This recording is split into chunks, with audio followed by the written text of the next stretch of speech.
Como ya hablé anteriormente, CDLG fue un grupo muy relevante en su momento, y gracias a su relevancia, también lo fueron sus polémicas. Algunas de las polémicas más conocidas serían los de CDLG sin reglas y los links con CP que mandaban de montones en esas extensiones no oficiales. Pero aún así, siguen habiendo casos que no fueron contados o que la gente desconoce por completo de ellos. Y hoy te traigo los casos desconocidos de CDLG que la gente no conoce.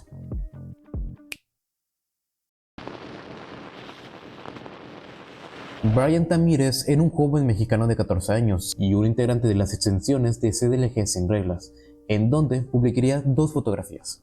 La primera de ellas era una selfie de él mismo y a un lado estaría su sobrino de tan solo 6 años. Y la segunda era la misma foto, exceptuando que a su sobrino le estaba haciendo una felación a Brian. La fotografía fue tan fuerte que salió del mismo grupo de Sin Reglas y llegó a la vista de su tía. Y no solamente su tía, sino una gran cantidad de personas vieron esa fotografía, ya que se hizo viral en tan poco tiempo. A lo ocurrido, su tía, que desconocemos su nombre o su paradero, levantó una demanda legal en contra de Brian y reportó lo sucedido ante las autoridades, arrestándolo en el acto y siendo encarcelado preventivamente. No obstante, el caso fue tan fuerte que no tardarían los medios de comunicación a hablar de lo sucedido. El caso fue llevado a juicio y adivina qué fue lo que sucedió. Brian salió ileso, sin penalización y sin ninguna restricción, ya que en México la ley contra el abuso y la pornografía infantil no incluye a los menores de edad y no se considera un delito. Esto se debe gracias a la Ley de Protección General de Adolescentes. Ahora, ¿cómo puede ser esto posible si es algo ilegal? Bueno, eso se debe al artículo 262, en donde explica precisamente que los menores de 14 años no pueden ser arrestados ni mucho menos pueden ser afectados de ninguna manera. ¿Y adivina qué? Brian tenía 14 años. Aclarando esa parte legal y el hecho de su inmunidad como menor de edad, Brian salió como si nada del juicio, y en el 14 de febrero de 2016, la Procuraduría General de la Justicia del Estado comunicó que dejarían a Brian en libertad. Pero no solo fue eso, sino que Brian comenzaría a publicar posts en Facebook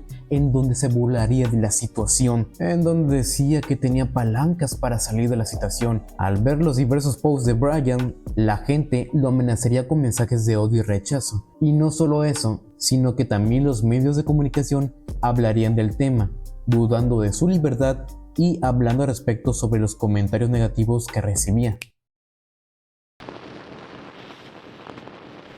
En el febrero de 2016, uno de muchos servidores de Sin Reglas, Eduardo Pacheco, un administrador muy conocido y respetado, subiría una de estas extensiones no oficiales, un vídeo del mismo, teniendo relaciones sexuales con una gallina. El video fue bastante conocido y los graciosos quienes lo vieron quedaron asqueados, pero una gran parte de ellos lo alabaron por lo sucedido, sabiendo que ya tenía estos comportamientos antes de este vídeo. El origen de todo esto se remonta en el 1 de marzo de 2015, en donde Eduardo Pacheco postaría una foto de su mascota que era una gallina. A raíz de este post, la gente sospecharía sobre sus gustos peculiares, y así fue cuando se descubrió ese vídeo en el 2016, en la fecha que te acabo de decir. Por esa razón, no tardaron en darlo de baja como administrador.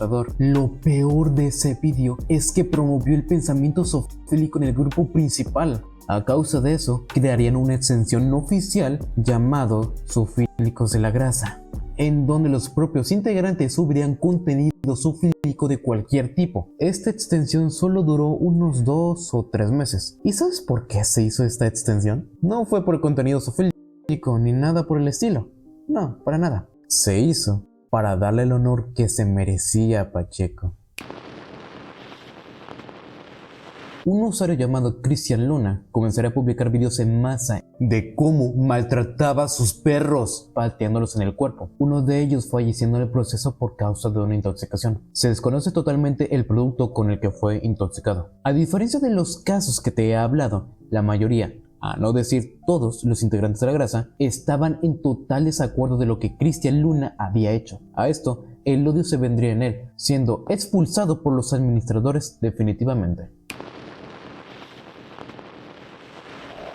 Florencia Cajo, una chica perteneciente al grupo desde el 2014 hasta el 2016, en donde en esos años tan solo tenía 16 años. A esa edad, le mandaría nudes a un chico perteneciente al grupo llamado Julio César Gómez. A esto Los dos discutieron, y la forma en que vería Julio César Gómez en vengarse sería compartir dichas nudes en el grupo, y la razón de su discusión es que Florencia no le mandó un dibujo que el chico le había pedido. Este acontecimiento hizo que los integrantes de CDLG comenzaran a llamarla Attention Whore, o puta de atención en español, provocando que el grupo la odiara, y no conformes con eso, le mandarían dichas fotos a todos los contactos de Florencia, incluida su familia y a su novio, quien terminó con ella poco después del incidente. Después de eso, las cosas empeorarían. El grupo la terminó doxeando, difundiendo su número telefónico, su IP y su dirección residencial.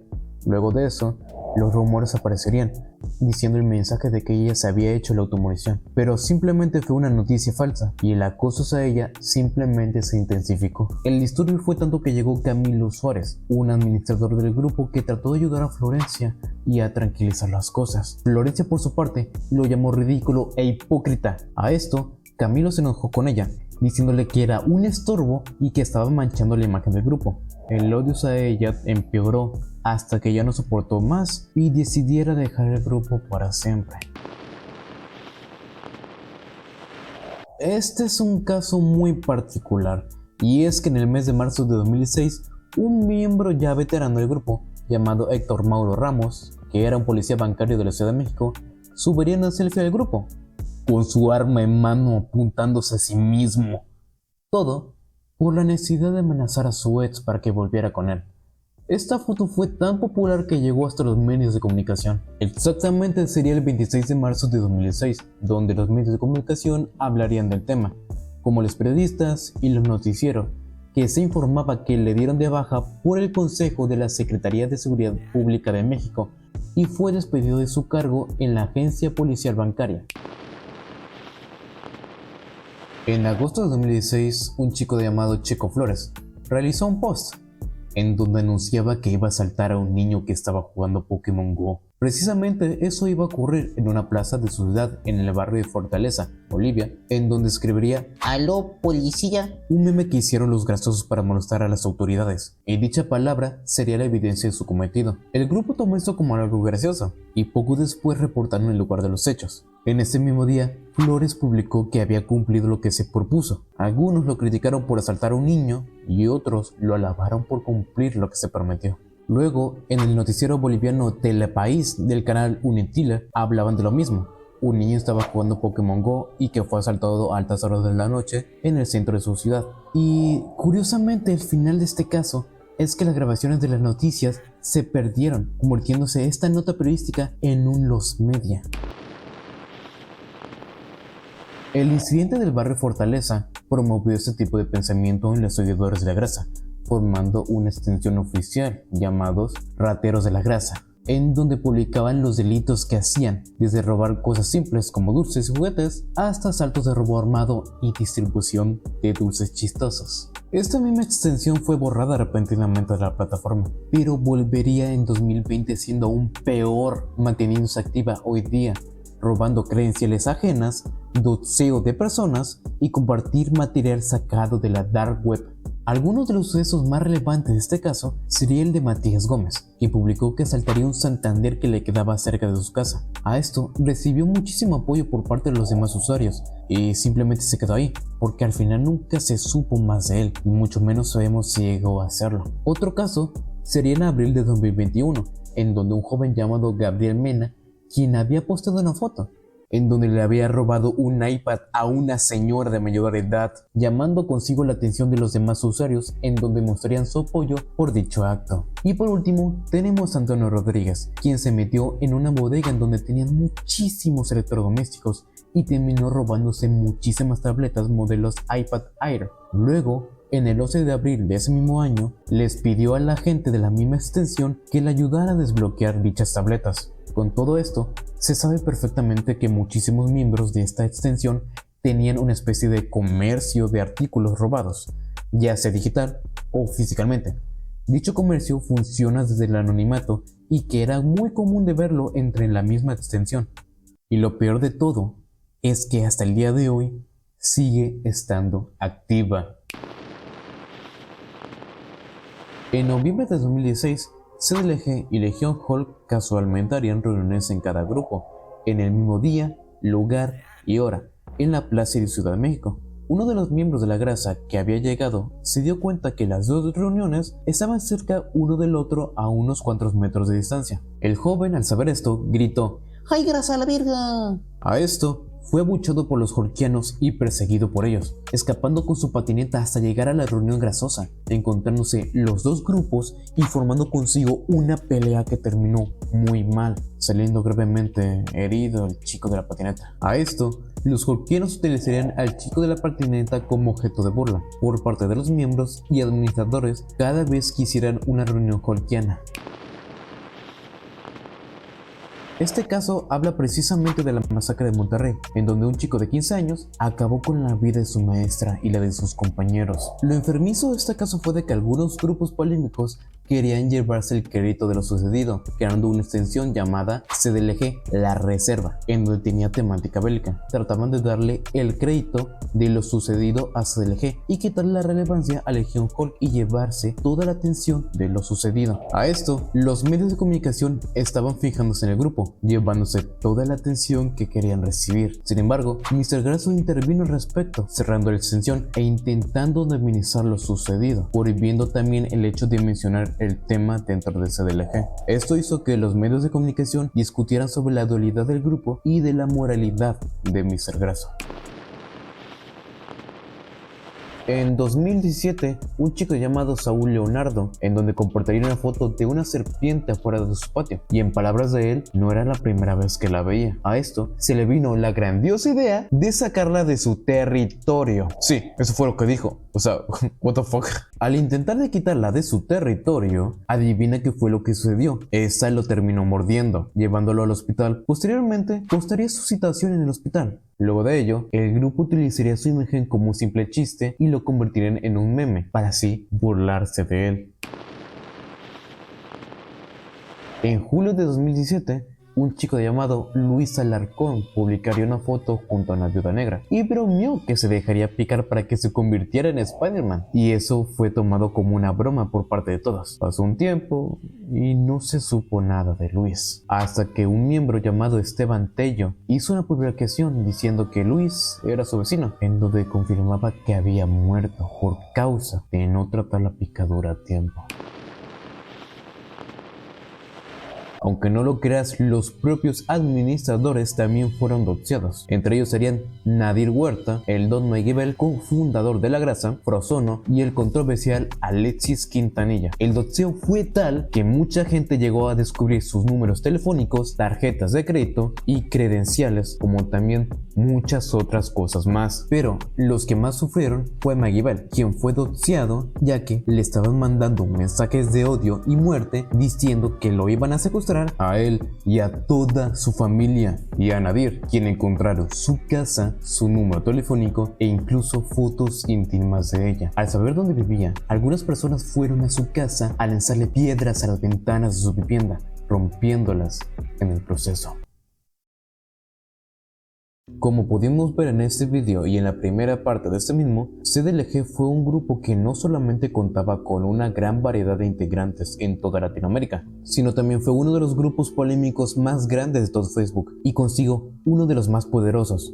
No por su contenido, sino por sus constantes polémicas en masa, por el acoso hacia personas inocentes con discapacidades o por el simple hecho de joder a las personas, ya que bueno, esto es internet y el troleo son una de las cosas que reinan aquí mismo, y ellos sabían perfectamente cómo llamar la atención, no solo fuera del grupo, sino también por los noticieros, ya que el lema de los grupos polémicos como CDLG es: para ser popular hay que ser controversial. Y tomando consigo esta frase es la precisa razón por la que hoy día existen muchas personas con las cuales funan a los demás y a su vez gente habla y opina respecto de ellas. Porque precisamente el internet es la reencarnación de un circo. El espectáculo con más ruido, llamativo y principalmente controversial será el que más atención tendrá. Claro, el espectáculo será muy emocionante al principio, pero al pasar el tiempo dejará de ser interesante y la gente querrá ver otra cosa. No porque no haga ruido, sino porque la gente le termina aburriendo el mismo acto repetitivo que no tiene nada más que ofrecer, más que una idea insípida de algo pasado y sin gracia.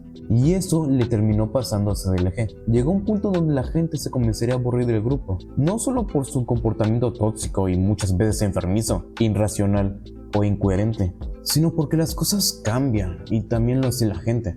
Porque precisamente en los años posteriores de la grasa, específicamente los años de 2018, comenzaría a decaer por el cambio de humor en el internet. Hablo del shitpost, y serían todas las fotos y videos sin ningún sentido y sin ningún chiste aparente, pero por alguna extraña razón termina por darte gracia y hacerte reír, literalmente provocando que el humor se rompiera. Te invito a que intentes de ver los memes de la grasa o memes viejos ya pasados y tal vez experimentes una que otra emoción de disgusto, incomodidad o confusión, porque precisamente el humor ha cambiado. Sé que aquí se supone que debería decir algo bueno de la grasa, pero la verdad es que no sabré decirte qué cosa al respecto, porque muchísimas cosas negativas y turbias salieron dentro de ella. Solo les pido que de verdad a todos los que hayan llegado a esta parte del vídeo no imiten nada de lo que he hablado de este vídeo. No lo hagan por mí, háganlo por ustedes, porque si tienen este mismo comportamiento tóxico les irá muy mal. Tal vez al principio no pase nada, pero después surgirán las consecuencias de tus acciones. Podrías ir a prisión o mucho peor, fallecer en el proceso por no pensar dos veces las cosas antes de actuar. Por favor, no sean imbéciles y no vayan a arruinar su vida por sus 5 minutos de fama. ¿De qué te sirve la fama si esta no te va a durar nada por las tonterías que haces? Perdón, pero es que me preocupan. Cuídense, por favor. Cuídense. Y eso sería todo de mi parte. Muchísimas gracias a todos por quedarse hasta el final del vídeo. Primer vídeo del año, y principalmente a tiempo. En fin, antes de despedirme, les tengo una propuesta. Ya que hablé de CDLG, sería un muy buen momento para hablar de Legion Hall y de su oscuro pasado. Así que, si este vídeo tiene muchísimo apoyo, no tardaré en hacerle un vídeo a Legion Hulk. Te dejo mis redes sociales en la descripción para que estés atento a todo lo que hago. Y yo me retiro. Hasta luego, mis grasientos amigos. Y recuerden, ¡ay, grasa!